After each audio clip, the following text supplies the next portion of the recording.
Hello cuties, कैसे हैं आप लोग। चलिए स्टार्ट करते हैं इस सीरीज़ के थर्ड पार्ट की एक्सप्लेनेशन। तो फर्स्ट सीन में हम देखते हैं कि वी उसकी दादी से मिलने हॉस्पिटल गया हुआ होता है। वी अपनी दादी के लिए लेकर गए हुए फ्रूट्स को खुद ही खा रहा होता है। उसकी दादी कहती है कि यहाँ बीमार मैं हूँ या तुम हो। उसकी दादी कहती है कि मुझे बताओ क्या हुआ है, मुझे पता है तुम्हें कोई चीज़ सता रही है। तुम्हें जब भी कोई चीज़ परेशान कर रही होती है तुम मेरे पास कंफर्ट के लिए आ जाते हो। वी कहता है, ग्रैंडमा क्या मैं आपसे कुछ पूछूं? अगर आप किसी के लिए केयर करते हैं पर वो हमेशा आपको गलत ही समझते हैं तो आप क्या करेंगे? वी की दादी कहती है, अगर वो तुम्हारे बारे में नहीं सोचते हैं तो उनको भूल जाओ। वी की दादी कहती है, मुझे आज ही आकर मरना ही है तो मैं दूसरों की क्यों सोचूं और तुम भी ऐसा ही करो।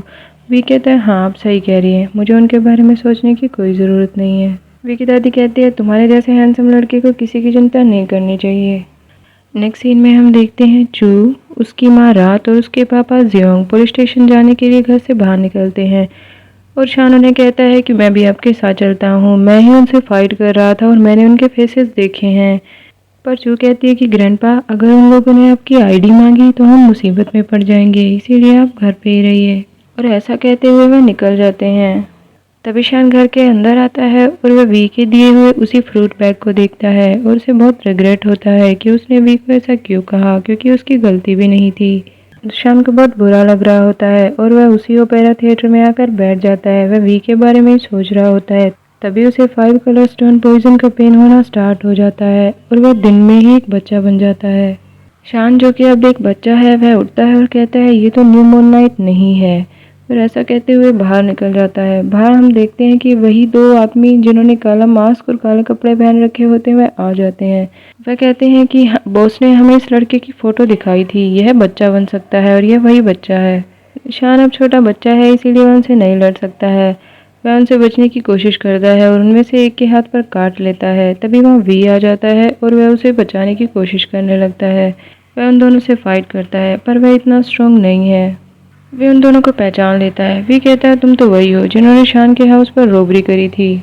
और वी वही करता है फिर से जो उसने पहले किया था। वह फ़ोन में सायरन प्ले करता है और पुलिस का सायरन सुनकर चोर वहाँ से भाग जाते हैं। फिर वे उस बच्चे से पूछता है कि क्या तुम ठीक हो। वी पूछता है, तुम्हें कहीं चोट तो नहीं लगी है। वह कहता है कि हम मिलते ही रहते हैं। वी कहता है, चलो इसे पुलिस को रिपोर्ट करते हैं। बच्चा कहता है, नहीं। वी कहता है, तुम ऑलमोस्ट किडनैप हो गए थे। बच्चा कहता है, नहीं मुझे रिपोर्ट नहीं करवानी है। और शान जो कि एक बच्चा है अब वह अपने घर आने लगता है। वी उसके पीछे पीछे आ रहा होता है। वी कहता है, क्या तुम यहाँ रहते हो? बच्चा कहता है, हाँ। वी कहता है कि तुम उस बास्टर्ड शान के क्या लगते हो? वह कहता है, मेरा भाई है। ये कहते हुए बच्चा घर के अंदर आ जाता है। वी कहता है, मैं भी यहाँ रुकता हूँ तुम्हें कंपनी देने के लिए, क्या पता वह फिर से आ जाए। तभी शान देखता है कि वी के फेस पर चोट लगी होती है। शान कहता है, क्या तुम्हें हर्ट हो रहा है? वी कहता है, नहीं। वी पूछता है, तुम्हारा नाम क्या है? और वह कहता है, सन। वी कहता है, तुम्हारे पेरेंट्स बिल्कुल क्रिएटिव नहीं थे। पर वी कहता है, मैं उम्मीद करता हूँ कि तुम्हारा सिर्फ नाम तुम्हारे ब्रदर से मिलता है, बाकी तुम उसके जैसे नहीं हो। तभी शान उससे पूछता है, क्या तुम उससे इतने नाराज हो? वी कहता है, हाँ बिल्कुल, मैं तो उसके बारे में सोच रहा था और उससे मिलने के लिए आया था, पर उसने मुझ पर इल्ज़ाम लगाया कि मैं उन चोरों से मिला हुआ हूँ। और वे कहता है, हाँ हूँ भी क्यों नहीं, मैं हूँ ही कौन, मैं एक पुअर लड़का ही तो हूँ। कहता है, कोई भी मेरे बारे में ऐसा ही सोचेगा। शान कहता है, ठीक है मैं चेंज करने जा रहा हूँ। वह अपने रूम में जाता है और चेंज कर रहा होता है। तभी उसे फिर से पेन होना स्टार्ट हो जाता है और हम देखते हैं वह दोबारा से अपनी नॉर्मल बॉडी में वापस आ जाता है। वे उसके चिल्लाने की आवाज़ सुनकर ऊपर आता है। वह देखता है दरवाज़ा अंदर से रोका है। वह खोलने की कोशिश करता है पर उससे नहीं खुलता है। वह दरवाज़ा तोड़ देता है और वह जैसे ही वह अंदर आता है वह शान से टकरा कर गिर जाता है। हम देखते हैं शान ने कपड़े नहीं पहने होते हैं। वे कहता है, तुम यहाँ कैसे हो? और वो देखता है शान ने कपड़े नहीं पहने। वह उठने की कोशिश करने लगता है और दोनों कर्टेन में उलझकर टब में गिर जाते हैं और शान से गलती से शावर भी ऑन हो जाता है। तभी हम देखते हैं चू, रात और जियांग भी घर पर आ चुके हैं। वह वी और शान की आवाज़ सुनकर ऊपर आते हैं और ऊपर आने के बाद वो जो देखते हैं उसे देखकर वह हैरान हो जाते हैं। रात कहती है, मुझे लगता है हमें यहाँ से जाना चाहिए। और शान कहता है, रुको ये मिसअंडरस्टैंडिंग है, मेरी हेल्प करो। पर वह सब वहाँ से चले जाते हैं। नेक्स्ट सीन में हम देखते हैं कि वी वहाँ से चला जाता है और शान से कहता है कि तुम सन को बता देना कि मैं चला गया हूँ। नेक्स्ट सीन में हम देखते हैं शान, चू, उसके मम्मी पापा और ताऊ बैठे होते हैं। ताऊ कहता है मैं एक दिन के लिए बाहर गया हूँ और इतना सब हो गया है, किसी ने 5 कलर स्टोन को चुराने की कोशिश करी, शान दिन में ही बच्चा बन गया। और चू कहती है हाँ तो, और चू कहती है कि ग्रैंडपा वी के साथ बिना कपड़ों के थे। तभी शान कहता है कि मैं तुम्हें कितनी बार कहूँ कि वो एक एक्सीडेंट था। ताऊ कहता है जहाँ तक 5 कलर स्टोन को चुराने की बात है वो तुम मुझ पर छोड़ दो। वह कहता है कि अभी यह ज़रूरी है कि हम यह पता करें कि शान की बॉडी के साथ ये अचानक चेंजेस क्यों हो रहे हैं। नेक्स्ट सीन में हम देखते हैं कि ताऊ मंदिर में बैठकर कुछ रिचुअल्स परफॉर्म कर रहा होता है। उसने हाथ में एक ब्रश ली हुई होती है और वह कुछ लिख रहा होता है। अब हम देखते हैं कि ताऊ उसने जो लिखा होता है वह पेज वह सबको दिखा रहा होता है। वह कहता है कि कुछ समझ में आया। सारे कहते हैं नहीं हमें कुछ समझ नहीं आ रहा है। ताऊ कहता है कि इसे इंटरप्रेट करने के लिए ट्रेनिंग की ज़रूरत होती है जो कि तुमसे नहीं होगा, ये सिर्फ मैं कर सकता हूँ। तो रात कहती है तो तुम हमें इसका मतलब क्यों नहीं बता देते। अभी ताऊ बताता है कि क्योंकि 100 साल पूरे होने को है इसीलिए 5 कलर स्टोन का पॉइजन और भी स्ट्रॉन्ग हो गया है और इसका इफेक्ट यह होगा कि शान की बॉडी अभी कभी भी बच्चे में बदल जाएगी और हम इसे प्रिडिक्ट भी नहीं कर सकते हैं। तभी चू कहती है तो अब हम क्या करें, इससे बचने का क्या तरीका है। ताऊ कहता है मैंने इसका सॉल्यूशन भी कल ही ढूंढ लिया था, क्योंकि वी तुम्हारा डिज़ाइन मेट है तो उसका लक तुम्हें सपोर्ट कर सकता है। तभी चू कहती है अच्छा तो फिर ग्रेट ग्रेट ग्रैंडफादर के पॉइजन को कम करने के लिए वी उसकी स्ट्रेंथ है। और वो सारे खुश हो जाते हैं, कहते हैं ये अच्छी बात है। ताऊ कहता है कि इसके लिए तुम्हारे और वी के लक को इकट्ठा जोड़ना ज़रूरी है। शान कहता है वो कैसे। नेक्स्ट सीन में हम देखते हैं कि ताऊ कह रहा होता है नेक्स्ट सीन में हम देखते हैं कि शान ताऊ से कह रहा होता है कि तुम पागल हो गई हो और ताऊ कहता है कि यही एक रास्ता है। शान कहता है मैं वी से शादी कैसे कर सकता हूँ, वो एक आदमी है। ताऊ कहता है कि यह सिर्फ एक सेरेमनी है, तुम्हें और ज़्यादा कुछ नहीं करना है। शान कहता है मैं नहीं करूँगा, इससे अच्छा मैं पेन से मर जाऊँगा। और तभी हम देखते हैं उसे बहुत तेज पेन होना शुरू हो जाता है। हम देखते हैं कि सुबह से रात हो गई है और शान का पेन अभी भी ख़त्म ही नहीं हुआ है। हम देखते हैं कि सारे उसके कमरे के बाहर खड़े होते हैं। शान दर्द के मारे बेड से गिर जाता है। तभी सारे अंदर आते हैं और कहते हैं ग्रैंडपा आप ठीक हैं। शान सबको कहता है कि यहाँ से बाहर जाओ। अगली सुबह हो जाती है पर शान का पेन अभी भी ख़त्म ही नहीं हो रहा होता है। जियोंग कहता है पहले ऐसा नहीं होता था, अब तो ग्रैंडपा दिन रात पेन में रहते हैं। ताऊ कहता है मैंने पहले कहा इसका एक ही इलाज है कि उन दोनों को शादी करनी होगी। ताऊ कहता है अगर शान इससे मना करता है तो हमें उसके डिसीजन की रिस्पेक्ट करनी चाहिए। तभी हम देखते हैं शान उसके रूम से बाहर आता है और कहते हैं मैं वी से शादी करने के लिए तैयार हूँ। नेक्स्ट सीन में हम देखते हैं कि शान वी के घर गया होता है। फिर उसे दरवाज़ा खोलते ही पूछता है तुम्हें क्या चाहिए। शान कहते हैं मुझे तुमसे बात करनी है। वी कहता है ठीक है, उसके लिए तुम्हें मुझे बियर खरीद कर देनी होगी। अब हम देखते हैं कि शान ने बहुत सारी बियर खरीद दी हैं और बियर पी रहा होता है और कह रहा होता मुझे पता है तुम मुझसे माफ़ी मांगने आए हो, अगर तुम मुझसे माफ़ी नहीं मांगोगे मैं तुम्हें और भी बियर खरीदने के लिए कहता रहूँगा। शान कहता है मेरे भाई को बचाने के लिए थैंक यू। वी कहता है कोई बड़ी बात नहीं है। शान कहता है तुम्हारा क्रिमिनल रिकॉर्ड भी ऐसे ही एक मिक्सअप है ना। वी कहता है जब मैं 18 साल का था मैंने TCAS का एग्ज़ाम क्लियर किया था, मैं अच्छा दिखने के अलावा अच्छा स्टूडेंट भी था। वी कहता है कि पर मैं पढ़ाई को अफोर्ड ही नहीं कर सकता था। किसी ने मुझसे एक बैंक अकाउंट ओपन करने के लिए कहा और मैंने कर दिया, मुझे अरेस्ट कर लिया गया और मैं स्कूल नहीं जा सका। वी कहता है मैं तो दिखता ही क्रिमिनल हूँ, इसीलिए तुमने भी मुझे एक्यूज़ किया। तभी शान अपने पास्ट को याद करने लगता है और वह याद करता है कि जब वह मिसवाद के साथ था तो लोग उसका कैसे मजाक उड़ाते थे कि वह एक गरीब है और मिसवाद उसके साथ क्यों घूम रही हैं। वह याद करता है कि मिसवाद उसे कहती हैं कि मुझे कोई फ़र्क नहीं पड़ता कि तुम गरीब हो, मुझे तुम्हारे साथ रहना अच्छा लगता है और लोग पीठ पीछे क्या कहते हैं इससे मुझे कोई फ़र्क नहीं पड़ता। शानवी से कहता है कि मुझे माफ़ कर दो, मुझे तुम्हें जज नहीं करना चाहिए था, अगर तुम्हें मेरी कोई भी हेल्प चाहिए तो मैं करने के लिए तैयार हूँ। वी कहता है ठीक है, अगर तुम्हें मेरी कोई हेल्प चाहिए तो तुम मुझे बता सकते हो। शान कहता है वैसे मुझे तुमसे एक फेवर चाहिए। वी कहता है बताओ। शान कहता है क्या तुम मुझसे शादी करोगे। और वी जो बियर पी रहा होता है वह शान के मुंह पर थूक देता है। नेक्स्ट सीन में हम देखते हैं कि वी शान का चेहरा साफ कर रहा होता है और वो कहता है तुमने ऐसे क्यों नहीं बताया कि तुम सिर्फ अपने बैड लक को नेग्लेक्ट करने के लिए शादी करना चाहते हो। वी कहता है मैं तो शॉक हो गया था, मुझे लगा तुम्हें मुझ पर क्रश है। शान कहता है ऐसा कभी नहीं हो सकता है, मैं पहले किसी से प्यार करता हूँ, वह पोलाइट है, ब्यूटीफुल है, काइंड है और प्रॉपर मैनर वाली है। वी कहता है तुम मुझे डिस्क्राइब कर रहे हो। शान कहता है तुम्हारा दिमाग खराब है, तुम लाउड हो, अनटाइडी हो, फिरती हो, चालाक हो, कभी भी कुछ भी कह देते हो। फिर कहता है तुम बिल्कुल बेशर्म हो। कहता है तुम उसके जैसे बिल्कुल भी नहीं हो। शान कहता है छोड़ो, तुम मुझसे शादी कर लो। वी कहता है इतनी इंसल्ट के बाद। शान कहता है मैं तुम्हें पैसे दूंगा। और नेक्स्ट सीन में हम वी को उसकी दादी के पास देखते हैं। वी एक गीले कपड़े से उसकी दादी की क्लीनिंग कर रहा होता है। उसकी दादी कहती है नर्स ने मुझसे कहा है कि तुमने स्पेशल रूम बुक किया है, गवर्नमेंट तो स्पेशल रूम नहीं कवर करती है, तुम्हारे पास इतने पैसे कहाँ से आए। वी कहता है बस मेरी सैलरी आ गई है।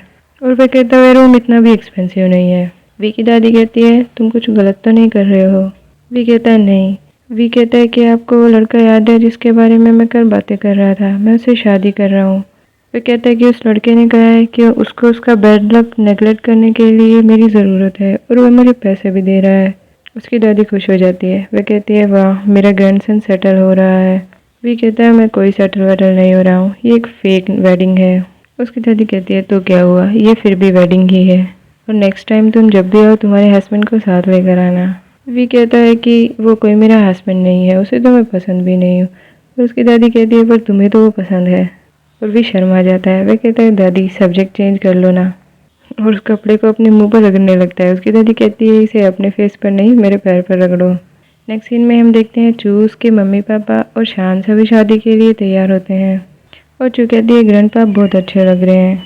तभी वहाँ सुजात आता है और वह कहता है ग्रेट ग्रैंडपा मैं शादी से एग्री नहीं करता। और चू की माँ कहती है तुम्हें किसी ने पूछा। सुजात कहता है आप उससे शादी नहीं कर सकते हैं, वह धोखेबाज है और एक आदमी है, वह मिसवाद हो ही नहीं सकता है। शान कहता है मुझे पता है पर मेरे पास कोई चॉइस नहीं है। सुजात कहता है आप मेरे लिए इंतज़ार करो, मैंने आपको प्रॉमिस किया है मैं मिसवाद को ढूंढ दूंगा। शान कहता है तब तक के लिए मुझे उससे शादी करनी ही पड़ेगी। शान कहता है पहले तुम मिसवाद को ढूंढो, उसके बाद हम इस बारे में बात करेंगे। नेक्स्ट सीन में हम देखते हैं सारी फैमिली मिलकर गॉडेस नोआ के मंदिर में शादी की प्रिपरेशन कर रही होती है और सुजात भी वहाँ होता है। और तभी वी आ जाता है। वी अपने दोस्त को साथ लाया होता है और वह कहता है टोन है मेरा बेस्ट मैन, ये बस मुझे कंपनी देने के लिए आया है। और तभी ताओ कहता है कि शादी का टाइम हो गया है और वह दोनों रिचुअल परफॉर्म करने के लिए बैठ जाते हैं। ताओ जैसे जैसे कहता है शान और वी वैसे ही करते जाते हैं। तभी वी के ऊपर एक रेड कलर का कर्टेन आकर गिर जाता है। शान उसे उठाता है। ताओ कहता है कि सेरेमनी कंप्लीट हो गई। ताओ कहता है कुछ और भी सेरेमनी है, उनको मैं खुद ही परफॉर्म कर लूँगा। जो कहती है चलिए मेमोरी के लिए एक अच्छा सा फोटो लेते हैं। नेक्स्ट सीन में हम देखते हैं कि सारी फैमिली बाहर खड़ी होती है। जियोंग पैसों का एक बैग वी को देते हुए कहता है कि इसे तुम तुम्हारी डाउरी समझकर रखो। शान कहता है क्या डाउरी, ये इसकी फीस है। और वी उन सबसे थैंक यू कहता हुआ वहाँ से चला जाता है। वी रास्ते में जा रहा होता है तभी उस पर वही आदमी फिर से हमला करते हैं। वी कहता है कि मैंने क्या किया है। वह आदमी कहता है मेरे बॉस ने तुम्हें मार कर काम ख़त्म करने के लिए कहा है। और वह वी को मारने लगते हैं। तभी शान आता है और उस आदमी को पकड़ लेता है और उन दोनों को बहुत मारता है। वी शान को कहता है कि ये कह रहे हैं कि इनके बॉस ने मुझे मारने के लिए कहा है। शान कहता है तुमने ऐसा क्या किया है। और तभी उनमें से एक आदमी शान को शूट करने लगता है पर वी आगे आ जाता है। फिर गिर जाता है, शान उसे पकड़ लेता है और वह आदमी शूट करता ही रहता है। वह शान को 2-3 गोलियां मार देता है पर शान को कुछ असर हो नहीं रहा होता है और वह उसे बहुत मारता है। शान उस आदमी को गर्दन से पकड़कर उठा देता है और वह आदमी लगातार शान को चाकू मारे जा रहा होता है। और वी देखते हैं कि शान को कुछ असर ही नहीं हो रहा है। तभी वहाँ चू आ जाती है। वह दोनों भाग जाते हैं और शान वी को देखता है और पूछता है कि तुम ठीक हो। वी देखता है कि शान के घाव अपने आप भर रहे हैं और वह चौंक जाता है। वह शान से पूछता है कि ये सब क्या है। नेक्स्ट सीन में हम देखते हैं कि सारी फैमिली ने वी को बता दिया होता है और वे सुनकर हैरान हो जाता है कि शान 100 साल से जिंदा है। जो कहती है हाँ, शान मेरे ग्रेट ग्रेट ग्रैंडफादर हैं। वी कहता है तो शान ने एक पत्थर खाया है और वह एक लड़की को ढूंढ रहा है रिवर्स सेरेमनी परफॉर्म करने के लिए और मैं उसका रीबर्थ हूँ। शान कहता है नहीं, तुम उनका रीबर्थ नहीं हो, तुम सिर्फ उनके साथ फेथ शेयर करते हो। तो वी कहता है तो मैं सिर्फ एक सब्स्टिट्यूट हूँ। वी कहता है कि क्या सच में ऐसा कोई पत्थर एग्जिस्ट करता है और क्या मैं उसे देख सकता हूँ। शान कहता है नहीं, ताऊ ने उसे एक सेफ प्लेस पर रखा है। शान कहता है कि वह गॉडेस नोआ का पत्थर है और वह किसी भी इंसान की लाइफ को बढ़ा सकता है और अब उसे कुछ लोग ढूंढ रहे हैं। शान कहता है मुझे पक्का नहीं पता है कि आज जिन्होंने तुम पर अटैक किया वह भी वही थे क्या। और सुजात के एक्सप्रेशन से वह यहाँ बहुत सस्पिशियस लग रहा होता है।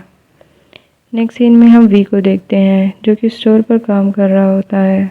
तभी टोन से कहता है वी तुम डिस्ट्रैक्टेड लग रहे हो, तुम्हारे हस्बैंड को मिस कर रहे हो। टोन कहता है क्या उसने तुम्हें रात को हार्ड टाइम दिया? वी कहता है हार्डेस्ट। टोन कहता है मुझे पता था, मैंने तुम्हारी फनी वर्क देखी थी। और वी उसे डांटता है। तभी वी के पास किसी का कॉल आता है और वह भागता वहाँ से चला जाता है। और हम देखते हैं वह हॉस्पिटल गया हुआ होता है। वह डॉक्टर से कह रहा होता है कि आपने कहा था कि मेरी दादी ठीक है, उनकी हालत अचानक से इतनी ख़राब कैसे हो गई? डॉक्टर कहता है कि वह कीमोथेरेपी का रिस्पॉन्स नहीं कर रही हैं और उनकी कंडीशन बिगड़ती जा रही है। डॉक्टर कहता है तुम्हें डिसाइड करने की ज़रूरत है कि तुम कीमोथेरेपी चालू रखना चाहते हो या ये सब बंद करना चाहते हो। वी पूछते हैं क्या यह सच में अनट्रीटेबल है और डॉक्टर कहता है हाँ। वी अपनी दादी के पास बैठकर रोने लगता है। तभी वी की दादी उठ जाती है और वह वी का हाथ पकड़ते हुए कहती है, वी की दादी कहती है मैंने रात को एक सपना देखा। सपने में सब कुछ अंधेरा अंधेरा था, बहुत डरावना था। और वी बहुत गौर से सुन रहा होता है। उसकी दादी कह रही होती है मैंने देखा। और वह कहती है मैंने देखा 5 नंबर्स। वह कहती है मैंने लॉटरी के 5 नंबर देखे। और वी हंसने लग जाता है। वी कहता है मुझे सारे नंबर बताओ, क्या पता हमें लॉटरी लग जाए। और उसकी दादी कहती है नहीं, मैं इतनी लक्की भी नहीं हूँ। वी की दादी कहती है मेरी चिंता मत करो, मैं ठीक हो जाऊंगी। वी उसकी दादी के रूम से बाहर आता है और बाहर आकर रोने लग जाता है। वी अपनी दादी के साथ बिताए हुए अपने टाइम को याद करता है। और तभी उसे याद आता है कि शान के घाव अपने आप भर गए थे। और तभी उसे आइडिया आता है क्यों ना वह 5 कलर स्टोन से अपनी दादी को बचा ले। और वह कहता है दादी मैं आपको बचा लूँगा। और यहीं पे ये एपिसोड ख़त्म हो जाता है। चलिए मिलते हैं नेक्स्ट एपिसोड की एक्सप्लेनेशन के साथ, तब तक के लिए बाय।